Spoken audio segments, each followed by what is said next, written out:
중국으로부터 강력한 수출 금지 조치를 통보받은 일본의 증시도 오늘 조정을 면치 못하고 있습니다. 일본의 대중국 히토류 의존도가 절반이 넘는 만큼 전기차와 로봇 같은 첨단 산업의 타격을 피할 수 없을 전망입니다. 중국과의 관계 회복이 부각되고 있는 우리나라가 반사 이익을 거둘 수 있는 분야는 어딘지 알아봅니다. 네, 산업부 최민정 기자 나와 있습니다. 낯서네요. 산업부로 간 최민정 기자. 당장 오늘부터 지금 일본 산업에 영향이 나타나고 있다는 거죠? 네, 중국 상무부는 일본의 모든 최종 사용자를 대상으로 이중용도 물자의 수출을 금지하기로 했다고 발표를 했습니다.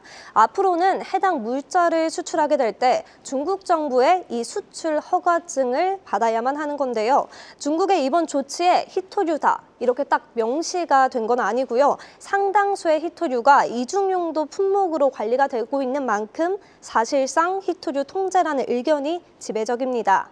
현재 일본은 중국산 히토류에 대한 의존도가 70%가 넘습니다. 그만큼 자동차부터 방위 산업에 이르는 첨단 제품에 영향을 미칠 수밖에 없는 거죠. 특히 히토류가 포함된 고성능 자석은 자동차 시트와 와이퍼, 또 오디오 시스템 등 자동차 주요 부품에 쓰이는데요. 중국의 히토류 통제가 곧바로 시행되면서 오늘 일본 증시에서 도요타를 비롯해 보시는 것처럼 자동차 관련주 일제히 하락하고 있습니다. 네. 반도체 포토 레지스트로 일본이 반격할 수 있다 이런 얘기도 들리는데 지금 우리 반도체 기업들한테는 기회일 수 있습니까, 이게? 네, 맞습니다. 중국이 히토류 수출 카드를 꺼내자 이제 일본은 포토 레지스트로 반격을 할 수 있다. 이런 가능성이 제기가 되는 상황입니다. 이 포토 레지스트는 반도체 회로의 패턴을 그리는 데 필수적인 소재입니다. 일본 기업이 글로벌 시장의 70% 정도의 점유율을 차지하고 있는데요.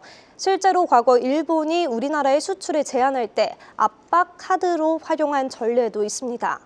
만약 일본이 수출 금지에 나설 경우 중국이 한국산 소재로 공급처로 다변화할 가능성이 있는데요. 국내 반도체 소부장 기업들이 반사 이익을 누릴 수 있다는 분석이 나오는 이유기도 합니다.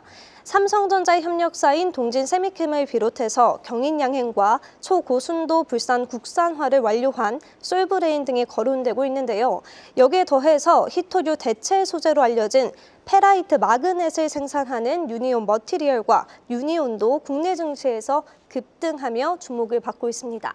네, 마냥 이 상황을 또 좋게만 볼 수 있는 상황은 아니라고 합니다. 갈등이 길어질 경우에 우리 산업에 미칠 피해가 어느 정도냐, 정부도 이 부분을 좀 주목하고 있다고요. 네, 해당 내용에 대해서 오늘 직접 취재를 해봤는데요. 정부는 내일 반도체와 자동차 등 협회 관계자들과 점검 회의에 나설 것으로 확인이 됐습니다. 한 협회 관계자와도 직접 이야기를 나눠보니까 일본의 공급망 지연으로 국내 산업의 생산 차질에도 영향이 일부 있을 것이라며 상황을 좀 주시하고 있다, 이런 입장을 전했습니다. 이번 중국의 이중용도 품목 제한에 제3국을 통한 수출도 금지되는 만큼 한국을 통해서 일본에 수출되는 것도 제재 대상이 될 수 있는데요. 국내 기업도 부담이 커질 가능성을 두고 상황을 주시하고 있습니다. 특히 이번에는 지난 2010년 중국이 일본의 히토류를 통제했던 것과 달리 텅스텐과 게르마늄 등 전략 광물 무려 1,005개가 포함되면서 압박 수위가 더 높아졌습니다.